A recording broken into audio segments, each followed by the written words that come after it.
pour les regrets. Les erreurs n'appartiennent qu'à nous-mêmes, nés pour amener ma part de progrès. Pas le temps pour les regrets.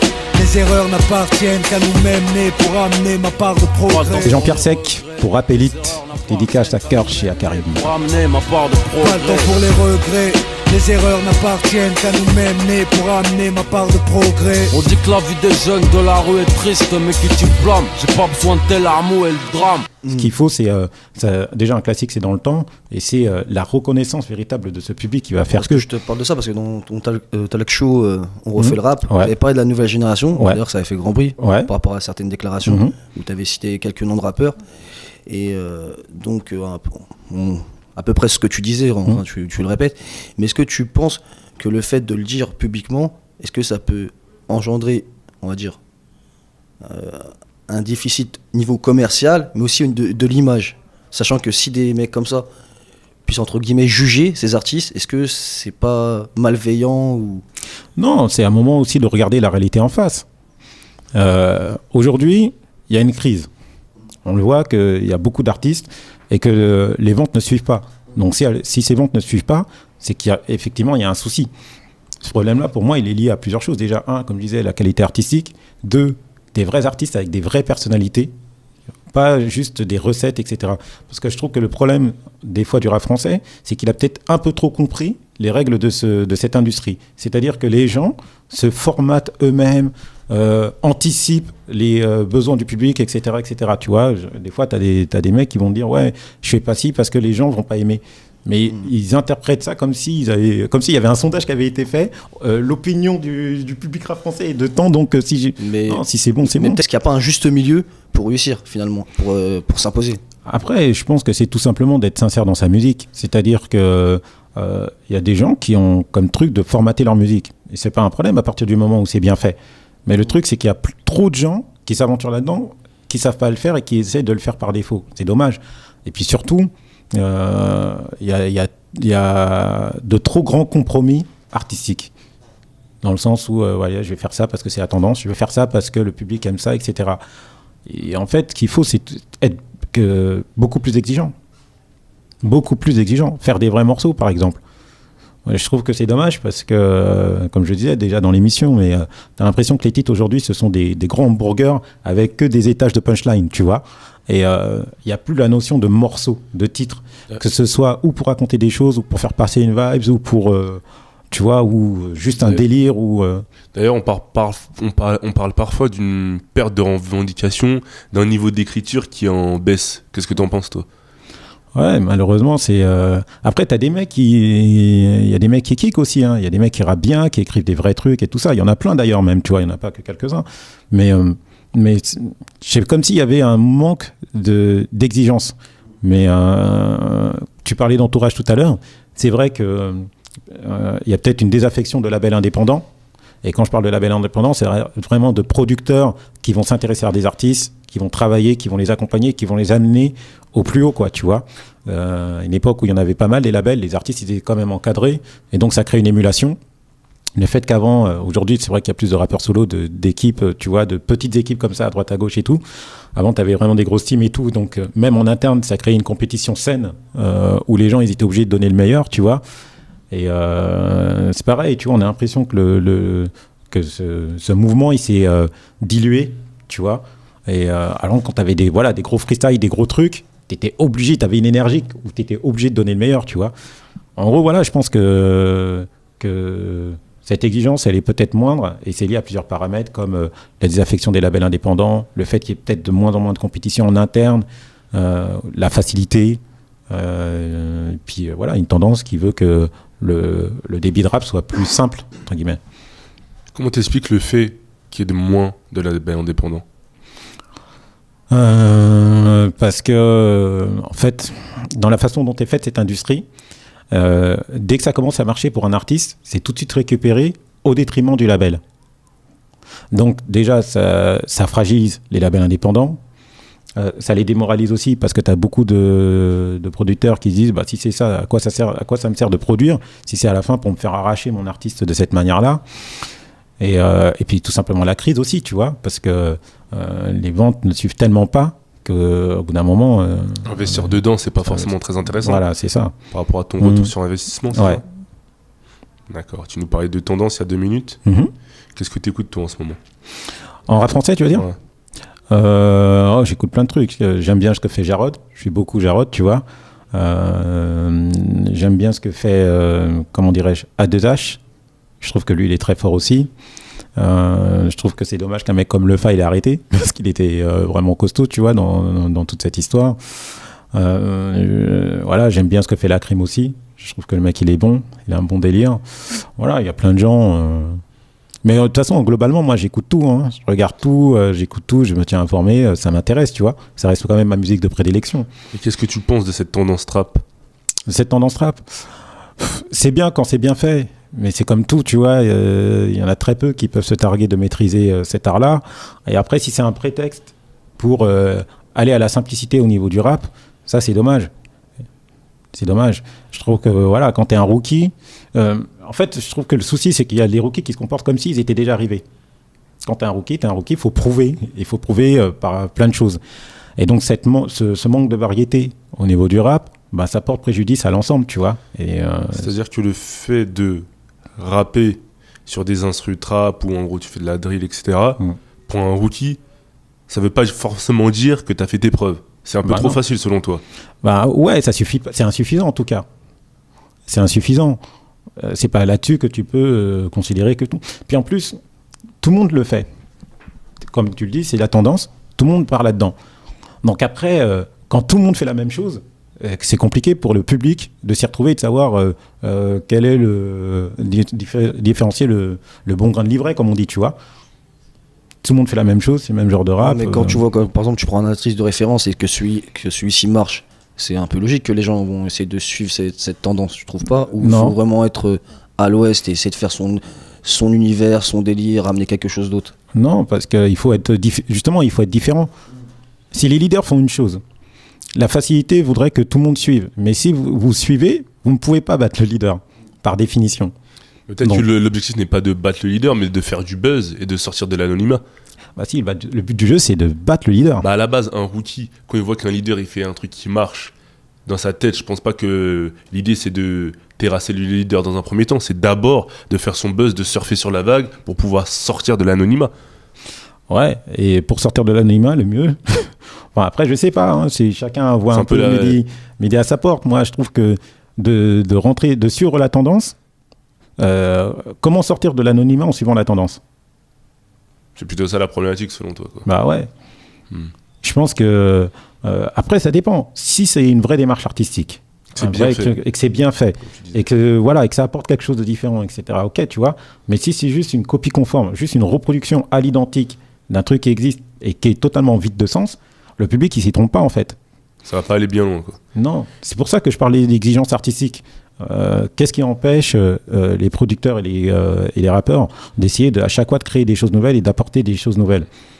Et qu'est-ce qui empêche de coupler les deux?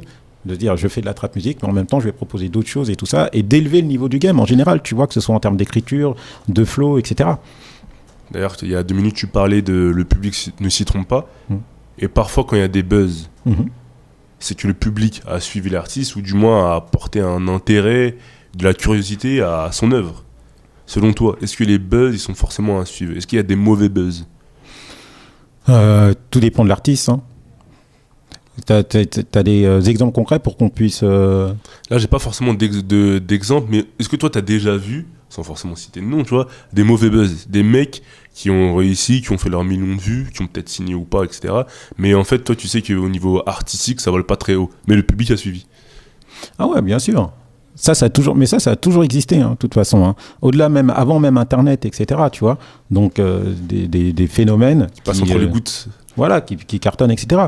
Ça c'est normal. Après, pour faire carrière, ça demande d'autres choses. Tu vois, ça nécessite, voilà, comme je te disais, déjà d'avoir un artistique solide, d'avoir une vraie personnalité, d'être capable aussi de porter le monstre. Parce que faire carrière, c'est pas non plus que de la musique, tu vois, c'est aussi, voilà, c'est tout ce que tu es capable de faire transparaître, tu vois, surtout dans cette musique. D'accord. Et en restant sur Internet avec le buzz, etc., la communication digitale, pour toi, est-ce que c'est primordial aujourd'hui? Mais un artiste qui maîtrise mal sa communication digitale, est-ce que c'est un mauvais artiste? C'est un mauvais artiste, non, parce que... Pas musicalement, mais je te parle d'un point de vue général. Comme tu disais, il n'y a pas que la musique qui compte. Aujourd'hui, c'est essentiel. Les réseaux sociaux, la communication digitale, c'est essentiel parce que si t'es pas présent, eh ben, quelqu'un va occuper ta place en ton absence, tu vois.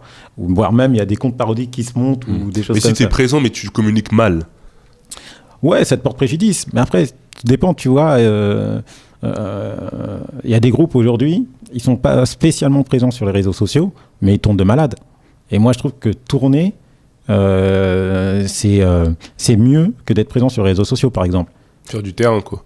Comment ? Faire du terrain. Faire du terrain, faire des concerts, vendre ses t-shirts et son merchandising, ses albums, etc.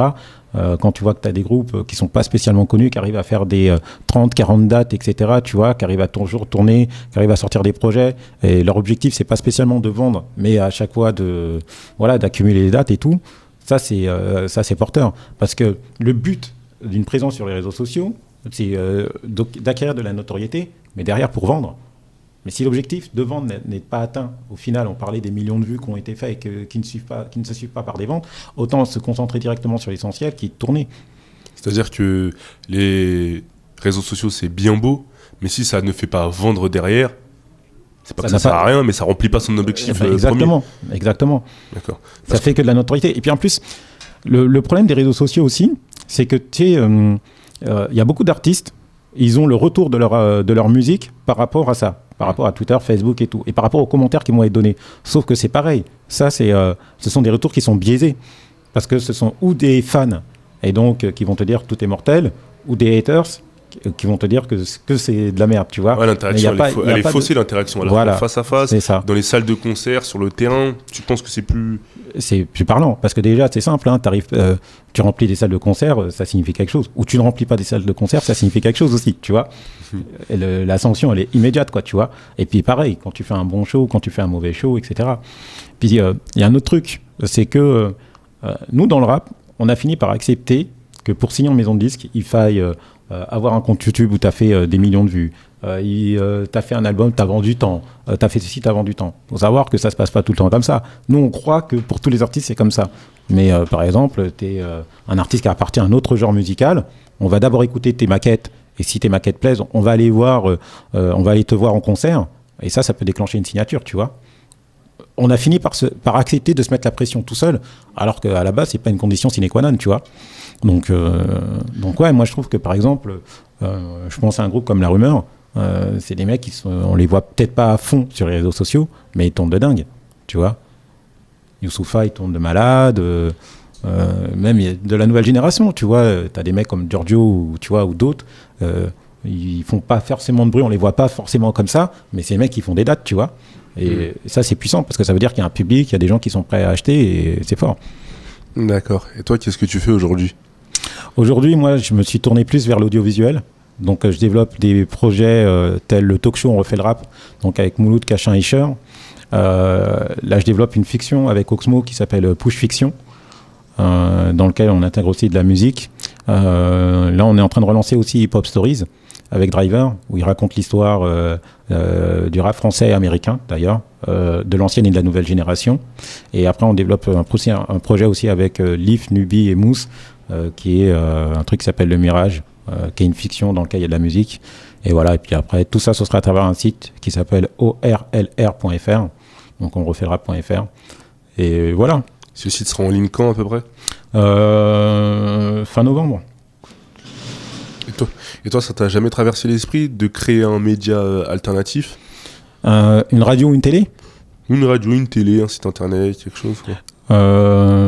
Non, ça m'a jamais vraiment traversé l'esprit. Déjà, c'est très politique, hein. Dès que tu veux monter une chaîne ou une radio ou un truc comme ça, c'est chaud. Ensuite, ça n'a jamais été non plus spécialement dans mes compétences, tu vois, que de monter un gros média comme ça et tout. Non, il y a quelqu'un comme Kenzie qui l'a fait avec Sectora TV, qui est après devenu Trace, donc qui était à l'initiative de ça. Mais non, moi, ça n'a jamais été mon truc. Non, ça n'a jamais été ton truc. Non. D'accord. Et t'as un dernier mot à ajouter, Jean-Pierre ? Merci pour l'interview. Après, qu'est-ce que j'ai ajouté? Non, pas grand-chose. Hein. On continue à faire nos affaires, même si voilà, cette industrie n'est pas évidente aujourd'hui. D'accord. Et de quoi es-tu le plus fier dans ton parcours? Si tu devais finir sur ce dernier mot-là. De quoi je serais le plus fier? Moi, je suis fier de tout ce que j'ai vécu, en fait. Hein. Tu vois, j'étais rédacteur en chef adjoint de l'Affiche, qui était le premier magazine musical, tu vois. C'est là où j'ai tout appris avec Cachin, vraiment sur comment ça marche et comment on développe en tout cas ce travail de journaliste. Donc ça, c'est un truc que je suis super fier. En plus, cette rubrique l'Underground et tout, ça permet de mettre en avant des artistes qui après sont devenus justement des icônes de cette musique. Pareil, l'émission que j'avais sur Génération qui s'appelait Sans d'encre avec David et Yasmina, c'était une super émission dans laquelle on a vécu des vrais trucs. 45 aussi, j'en suis fier parce que c'est voilà, on est premier label indépendant, faire disque d'or sans radio avec des albums qui sont classiques et dont on parle 15 ans après, ça tue. Et je suis fier d'Olmed parce que c'est pareil, on a développé plein de projets, on a développé des artistes, etc. Donc moi, sur les différentes étapes, je suis très fier en fait de tout ce que j'ai fait. J'ai pas de regrets par rapport à tout ça, c'est cool. D'autant plus que j'ai pas de regrets parce que je continue à faire ce qui me plaît. Tu vois, j'ai cet avantage-là quand même. Donc c'est pas évident tout le temps, mais donc non, je suis satisfait.